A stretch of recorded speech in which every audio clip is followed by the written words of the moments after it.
Assalomu alaykum, hurmatli huzur ko'ruvchilar. Assalomu alaykum, Sharq Turkistonlik aziz qarindoshlar. Dunyo Uyg'ur qurultiyi tarafidan Amerikaning poytaxti Washingtonda tasdiqlangan Sharq Turkiston Uyg'ur televiziyasining bugungi naq maydon programmasiga xush keldingizlar. Hurmatli huzur ko'ruvchilar, mana sizlar shu topni o'zingiz ko'rib turibsizlar. Men hozir sizlarga Belgiyaning poytaxti Brükseldagi Yevropa parlamenti binosi oldidan naq maydondan sizlarga bu programmani beryapman. Hurmatli televizor ko'ruvchilar, mana hozir Belgiya vaqti atigan soat 8:30 bo'ldi. Belgiya vaqti soat 9da Yevropa parlamenti zalida Qashqar qadimiy shahri haqida maxsus bir konferans, ya'ni ilmiy muhokama yig'ini uyushtirilmoqchi. Hozir bir-birlab Uyghur Milliy Hareketi'ninki rəhbəri Rabia Xanım başçılığındakı Dünya Uyghur Qurultiyi vəkilləri bir-birlab hazır zalga kirishga başladı. Belgiyada yaşayotgan qarindoshlarımızın bir-birlab hazır mana parlament zalga kirishga başladı. Shundaqla bu Qashqar qadimiy shahrini ham Qashqar shahrini tadqiq qilayotgan chet ellik mutaxassislarmi bir-birlab bu zalga kirishga başladı. Yani birozdan keyin bu Qashqar konferansi rasmiy boshlanadi. Biz bu konferansninki amaliy ahvoli haqida sizlarga naq maydondan tafsili ma'lumot berishga tirishamiz.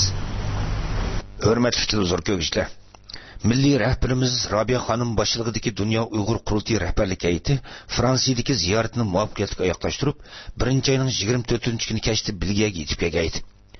1-oyning 25-kuni atgandan e'tiboran Rabia Xanım Dunyo Uyg'ur qurultiyining muavin raisligidan Seyit Tumturik, Asqarjon, Dunyo Uyg'ur qurultiyining bosh kotibi Dolqin Aysa, Dunyo Uyg'ur qurultiyining Yevropa parlamentida turish alohida vakili Mehmet To'xti va Belgiya Uyg'ur jamiyatining mas'ullarining hamrohligida Brükseldagi Yevropa parlamentini ziyorat qilib, Yevropa parlamentining kishilik huquq komissiyoni, Ma'arif komissiyoni, muhit qo'g'lash komissiyoni qatorliq 5 chong komissiyonning asosiy mas'ullari va har qaysi partiyalarga mansub 20 ga yaqin parlament a'zolari bilan ayrim-ayrim ko'rishib, ular bilan Sharq Turkiston masalasi haqida keng doirada suhbat olib bordi. Parlamentdagi ko'rishlar 2 kun davom qildi. Rabia Xanım boshchiligidagi hay'at Belgiyadagi ziyoratda jarayonida ba'zi turk tashkilotlarining mas'ullari bilan ko'rishilib bordi. 1-oyning 27-kuni Belgiyaning poytaxti Brükseldagi Yevropa parlamenti binosining yig'in zalida Qashqar qadimiy shahar haqida maxsus ilmiy muhokama yig'ini chaqirildi. Bu qatimqi muhokama yig'inini Xalqaro vakolatsiz millatlar tashkiloti UNPO, Yevropa parlamenti Yeşiller partiyasi, Dunyo Uyg'ur qurultiyi va Belgiya Uyg'ur jamiyatining hamkorligida uyushtirildi. Yig'inga UNPO'ning Yevropa parlamentini turishliq vakili Andrey Sivan efendi bilan Dunyo Uyg'ur qurultiyining Yevropa parlamentini turishliq alohida vakili Mehmet To'xti birlikda riyosatchilik qildi. Muhokama yig'iniga Yevropa parlamentining muavin raisi Maximilian Scott efendi, Yevropa parlamenti tarkibidagi ba'zi komissiyonlarning mas'ullari, parlament a'zolaridan Trupel Xanım, Kingal, Tobias King, Nikoli Real dependiler ve Brepolis Xanım qatorliq ko'plagan parlament a'zolari Qashqar va dunyo madaniyat meroslari haqida maxsus tadqiqot va tekshirish olib borayotgan mutaxassislardan Wenzel Mattin, Suzanna Van Haberbeck, UNPO'ning bosh kotibi Marino Budashin, Xalqaro xatar ostidagi millatlarni qo'g'dash tashkilotining mas'uli Ulrich Delius, Uyg'ur kishilik huquq programmasining mas'uli Henry Ependiler maxsus doklad taqdim qildi. Dunyo Uyg'ur qurultiyi raisi Rabia Xanım boshchiligidagi Dunyo Uyg'ur qurultiyi rahbarlari va Belgiyada yashayotgan Uyg'ur qarindoshlarimizdan bo'lib ko'p sonda kishi qatnashdi. Atigan soat 9da boshlangan ilmiy muhokama yig'inida Rabia Xanım bilan Yevropa parlamenti a'zosi va Yeşiller guruhi vakili Fida Brepolis Xanım ichilish nutq qildi. Ladies and gentlemen, bugün muşu Qashqar konferansga qatnashqili kelgan barliq xonim efendimlarga va muşu bizning echiyotgan Qashqarning yo'qolib ketmasligi uchun va Qashqarning cheqilishining oldini olish va bir madaniyatning g'oyib bo'lishining oldini olish muşu to'plamini uyushtirgan barliq bizni qo'llagan xonimimiz. Frida Brepolis xonim va UNPO va Belgiya Uyg'ur uyushmasi qatorliq tashkilotlarga mushuni uyushtirganligi uchun va mush sorunga bugun shundoq mushu Qashqarning masalasi uchun, Uyg'urlar masalasi uchun va milliy kimlik uchun qatnashgan barliq xonim efendimlarga chin ko'nglimdan rahmat aytaman. I would like to extend my deepest appreciation for everyone, including Honorable Frida Brepolis, who is sponsoring this important conference, and UNPO, the organization that helped us since a long time and stood us together, shoulder to shoulder, over the years, and also all the guests coming to contribute this conference, and everyone, because you are not just attending a conference, you are attending the conference that discusses the disappearance of one city on the ancient Silk Road and the national and the cultural identity of one nation. So this is very important conference. For that reason, I would like to extend my one more time appreciation for everyone who attended. Qashqar degan Uyg'ur degan so'z. Uyg'ur degan Qashqar degan so'z. Qashqarning cheqilishi, yo'qilishi Uyg'urning madaniyati bilan billa bir millatning madaniyatini tugutib, ya'ni uning bemorchiligini va uning tarixidagi asorat yaqinlarini billa ko'mib o'tish deganlikdir.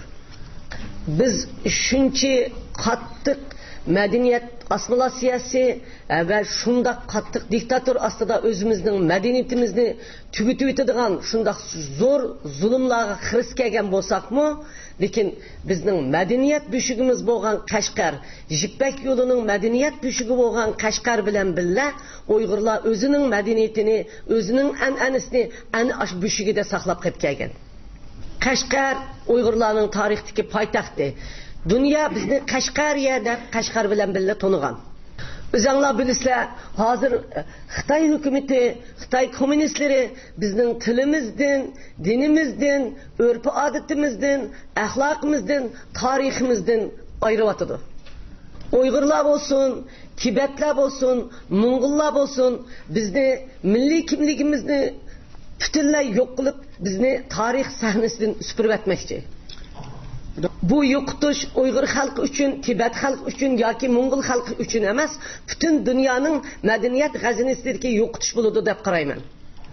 Shuning uchun buni qo'g'dab qilish, bo'libmi bu Qashqar masalasini qo'g'dab qilish bizning hammamizning o'rtaq majburiyati bo'lganligi uchun bizni qo'llagan Yevropa parlament va Yevropa parlamentidagi kishilik huquq masalasida bo'lsin, madaniyatimiz bo'lsin, hozirgacha qo'llab kelayotgan barliq guruhlar va partiyalar, parlament a'zolariga rahmat aytaman va ben bütün kelgan xonim apandimlarga yana bir qatim oliy ehtirom bildiraman. Men bizning oxirgi nafsimiz bo'lgan Qashqarni gelidan siqtirmaydiganliginglarga ishonaman. Shuning bilan birga vaqt e'tibori bilan mening so'zimni, mening yordamchim shu Yevropada turayotgan bizning vakilimiz Mehmet To'xtining sizlarga o'qib berishini umid qilaman. At least with this conference we can send a message to Chinese government to stop whatever they are doing to destroy the ancient city of Kashgar. And because of the time limit, just I would like to ask my assistant to read my remarks in English. Just can I? Good morning, ladies and gentlemen. I would like to thank everyone for attending this conference today. I would especially like to thank the office of Madame Freda Beer-Pauls, European Free Alliance, UNPO, and the Belgium Uyghur Association for organizing this event. Mm-hmm. It is vital that we raise awareness about the destruction of Kashgar at international forums, since it is not possible for the residents of Kashgar's old city to discuss this topic within China. Uyghurs are not allowed to express their opinions or voice dissent about the issues that Chinese government considers taboo. The demolition of old city Kashgar is one such issue, as it is part of the multi-pronged attack on Uyghurs' identity and culture, and at the same time it is bringing great financial benefit to Chinese companies who are taking over the piece of prime real estate.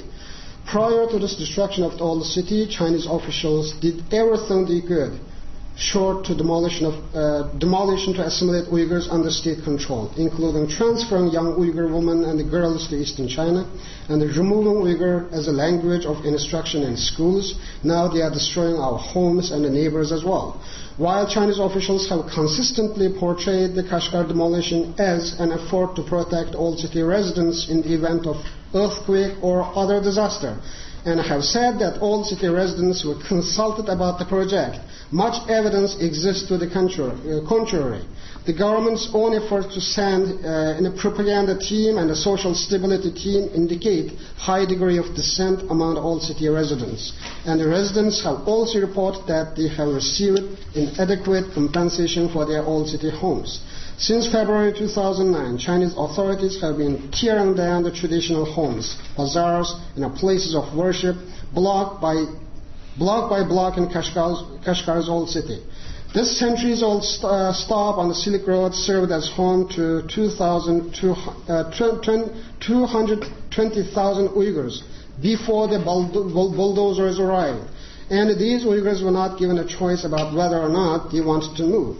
Uyghur men, women, and children were forced to watch in silence as their homes and their history were reduced to rubble. Even the medieval Islamic college designated by the government as a protected cultural site was destroyed.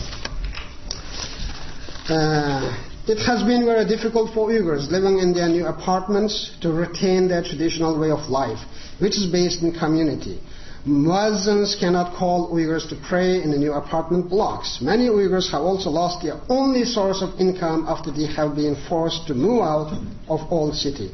Uyghur artisans have lost the shops in which they hammered copper pots, carved wood, and hawked everything from naan bread to colorful dopas. The Uyghur interviewed by the New York Times asked, how can our children inherit an apartment, as he stayed in his house in Old City? Many generations could live one after the other, but an apartment is torn down every 50 to 60 years. Chinese companies are now moving in to make profit from rebuilding of the Old City Kashgar, and the real estate investors are snapping up property in the new developments that would look much like any other Chinese city. The immigration of Han Chinese has already led to dilution of Uyghur culture throughout East Turkestan. And in Kashgar, this process is now being accelerated. Do we have some time, or? Is it possible for the press conference? Sure. Yeah, let me look. While Chinese officials have rebuffed the calls of international groups to halt the demolition of Kashgar's old city, they have proudly embarrassed UNESCO's designation of Uyghur Meshrab social gatherings on a list of intangible cultural heritage of humanity. The irony of this action is tremendous, as Chinese authorities have banned the Meshrab throughout East Turkestan, and the Chinese authorities are aggressively working to stamp out Uyghurs' unique cultural identity in many aspects of society. The destruction of Kashgar Old City is emblematic of what is happening to Uyghur culture on a broader scale. Officials have designated a small portion of Old City to be preserved, but if the past and present are tiny indication, the preserved area of Old City will offer up a sad imitation of Uyghur culture. A small portion of the area managed by the government provides a sterile theme park-like peek into authentic Uyghur life, complete with souvenirs and ethnic unity propaganda for 30 yuan. Traditional Uyghur life and Uyghur identity is increasingly only visible as a kind of museum artifact, and it is absent from real life.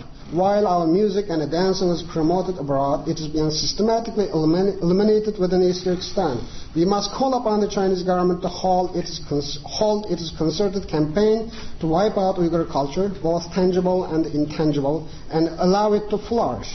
If China continues along its path, there will be nothing left of Uyghur identity but propaganda showpiece. Thank you.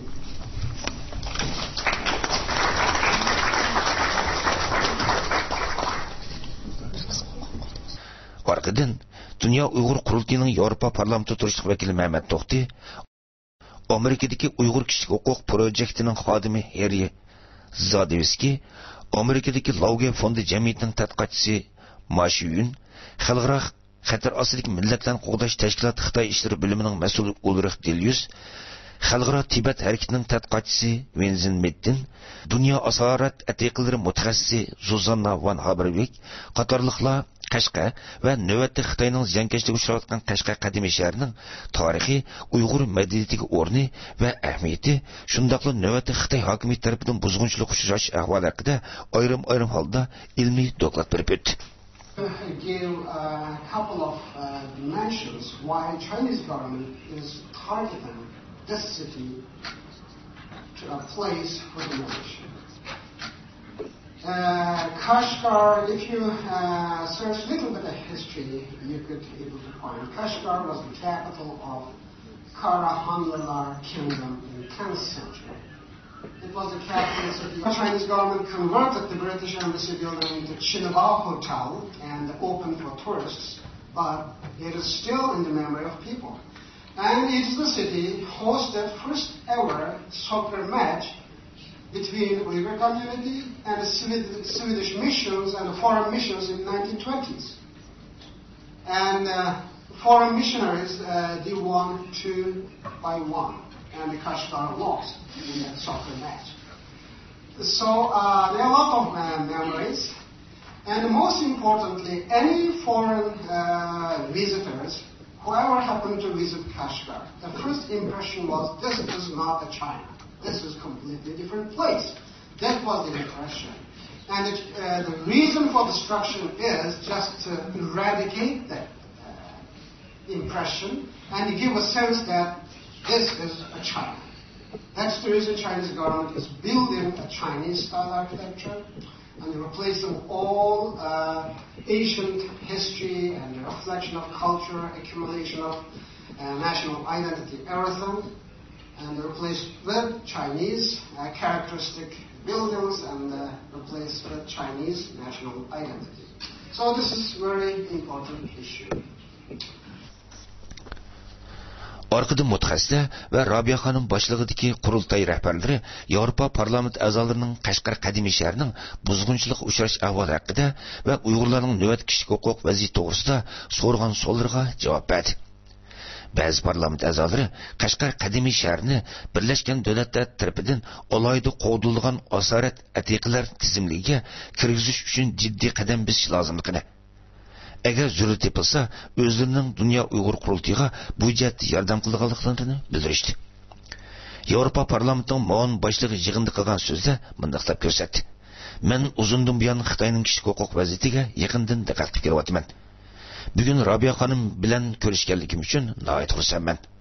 Yevropa Birligi a'zo davlatlar Xitoy bilan bo'lgan savdo munosabatlarida Uyg'urlarning kishilik huquq masalasini nazardan soqit qilib o'tmasligi lozim. Xitoyning kishilik huquq vaziyati yanada nihoyat nachar. Bo'libmi mahbuslarning organlarini o'g'irlikcha setish, turmalarda mahbuslarni qiynash ahvoli nihoyat og'ir. Bugun Qashqar qadimiy shahar haqida o'tirib qo'yilgan temaga paq qiziqdim. Bu nihoyat muhim va jiddiy masala ekan. Bir millatning madaniy meroslarining buzg'unchilikqa uchrashi va xonavayron qilinishi haqiqatan kishini qattiq afsuslantirdi. Bundan keyin men Qashqar qadimiy shahrining cheqilish masalasini yaqindan kuzatishga va zarur topilganda tegishli inkas qaytarishga tirishaman.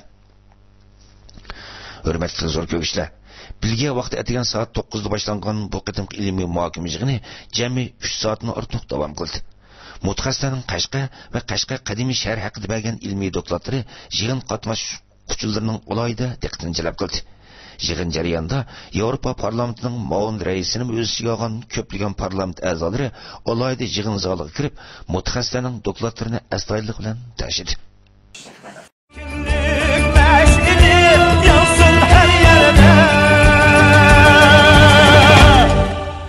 Yansın her yerde